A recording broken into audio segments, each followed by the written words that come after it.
This is Charlie Parsons for Boxing Social in association with Betfred. This feels like a bit of an Eddie Hearn type thing. I'm watching you waltz about. We're at a red carpet, Eddie. Got the red carpet. I'm just looking around, Parsons, thinking, who's paid for this?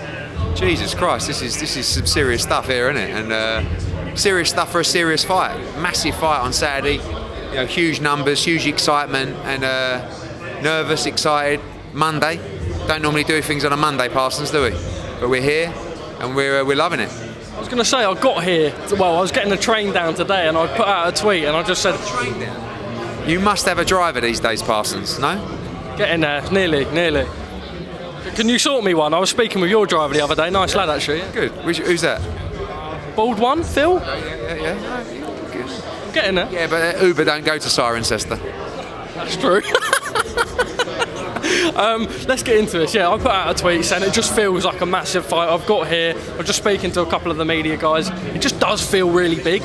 Huge. I mean, we've seen the numbers. Obviously, look, the rivalry, the history, you know, the way it crosses over across so many generations. This is an absolute monster fight, and this is nothing yet. We're on Monday. Wait till Saturday night. The entire country will be watching this fight, will be tuned in, will be finding a way to find out what happens at the O2. And I have no idea what happens at the O2 on Saturday night. I really don't. Conor Benn's in great shape. Eubank, trust me, will be in great shape as well. Two great fighters, so much more on the line. And obviously no world title fights, no regional belts. And it's just a fight that needs none of that. Well, Jamie did an interview with you today in Matchroom, got the exclusive before all of us, but you've come out and said, sort of as we expected now, Tyson Fury AJ won't be going on. Let's just jump straight into that. I think you said you've had no real conversations with George Warren since last Wednesday. Yeah, Thursday. It was actually, Thursday was the day that Tyson Fury gave us the second and final deadline for that fight. So, to be honest with you, Parsons, you know, I'm never going to be one that's going to come up to you off camera and go, no Tyson Fury questions, all right? But this is Eubank Benn fight week, and I will just answer this one question for you now on it, which is, we were told that Monday was our deadline for the fight. Tyson Fury told the world that, so if you weren't watching, go out, it's out there. George Warren and those guys were trying to contain it. We went back with our final draft, which we were ready to sign on Monday. They come back on Wednesday with their comments, Wednesday afternoon.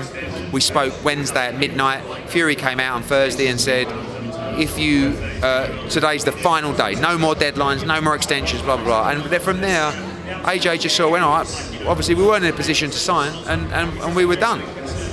Frank spoke to George Warren, I think, Thursday. I've not heard back from George Warren or spoke to him since then. And as far as we're concerned, that was the final deadline of which we missed. Now, Derek Chisora got a contract on Friday. I spoke to him.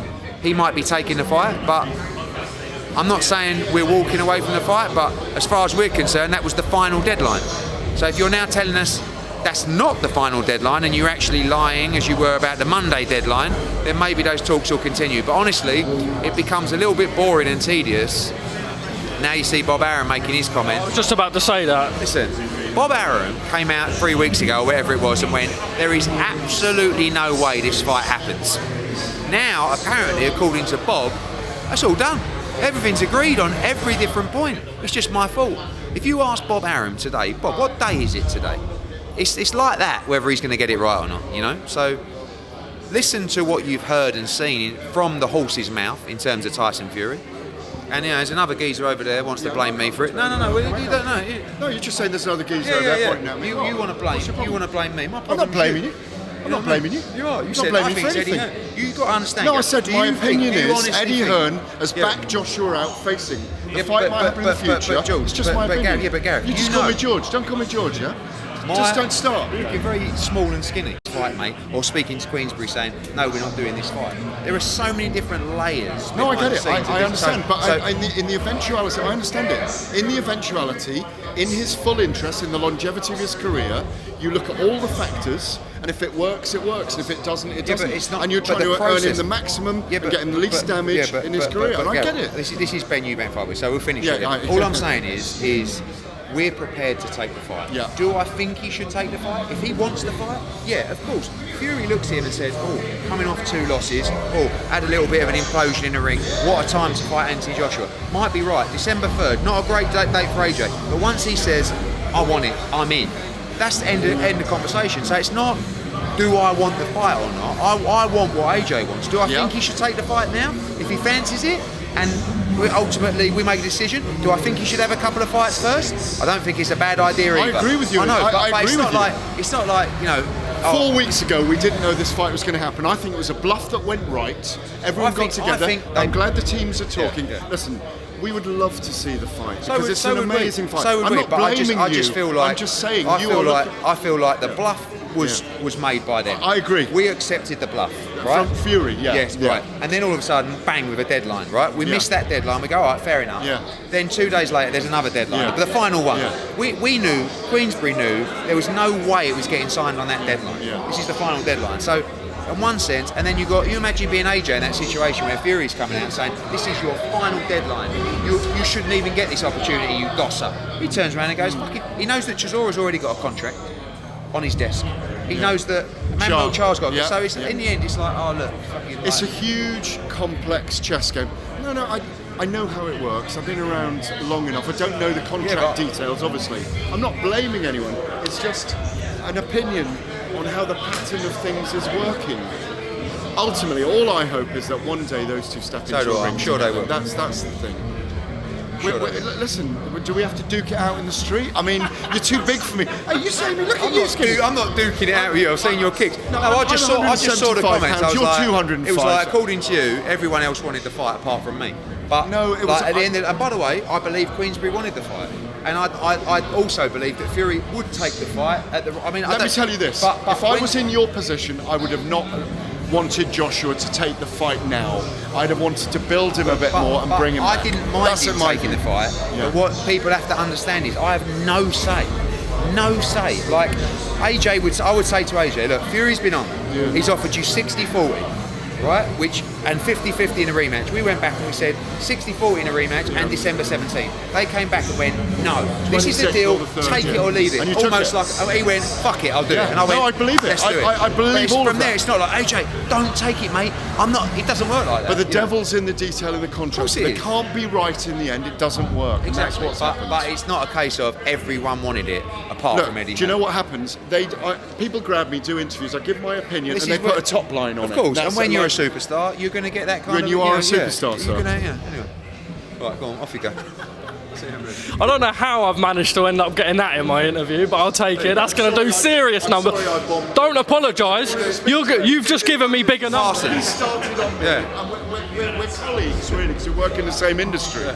You know, looking very good, bud. Thank you, mate. Let me just pick back up last thing on the Tyson Fury front. John Fury has come out and called you a spoiled brat for allowing Josh to miss out on 110 million payday. How much? 110 million is the article I've read. I know that things. He said 110 million, and you're a spoiled brat for not allowing him to have. Okay, so if John Fury actually said that, and I won't go back on John Fury because I don't know if he said that. He offered 110. Okay, so if he offered 110 million payday, why don't you pay us half of that, and we'll take the fight? Put it in a contract that that's the guarantee, right? Brains. You said we've missed out on 110 million pound payday. Okay, give us half as a guarantee, and we'll take the fight. There you go. Right, let's actually go on to Eubank, Ben, now, because Senior's come out and said what Senior's sort of been doing in the build-up. I do really feel bad for Frank Smith, actually, in this, because Christmas at the in-laws is going to be a bit awkward this year. He said boycott the fight. Yeah, I think that Senior's a guy who's very stubborn. Once he has his opinion of something, he's not going to let that go. So he's made his thoughts clear, and he won't go back on that. You know, on one hand, it's dangerous for Junior making the weight. On the other hand, Junior's out eating burgers and having nurserette with a salt bay. So of course, it's going to be hard for Junior. It's going to be very hard for Conor Benn moving up from 147 to 157.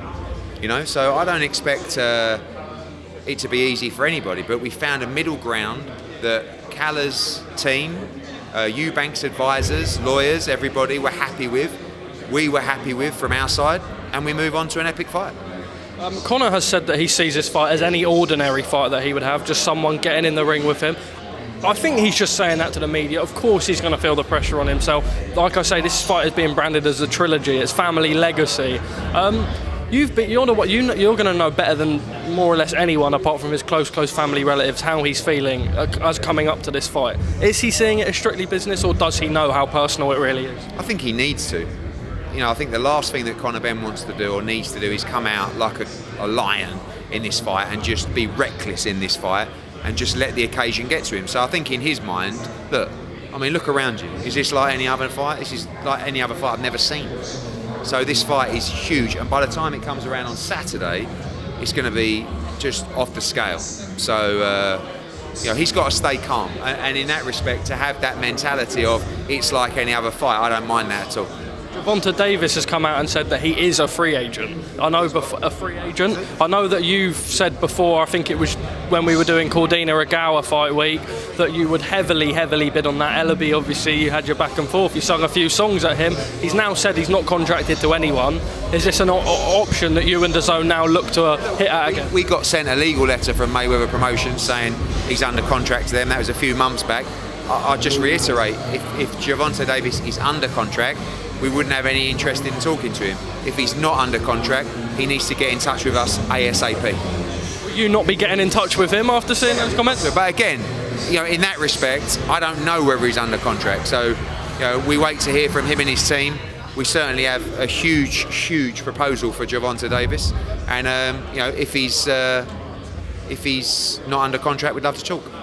Finally, from me, just back on the Joshua front, December 17 is now the most probable outcome for AJ. What sort of arena? Are we looking at the O2 again? It's been a long time since Josh has fought at the O2. And opponent-wise? The arena as well. It's difficult. For Joshua, Wembley Arena.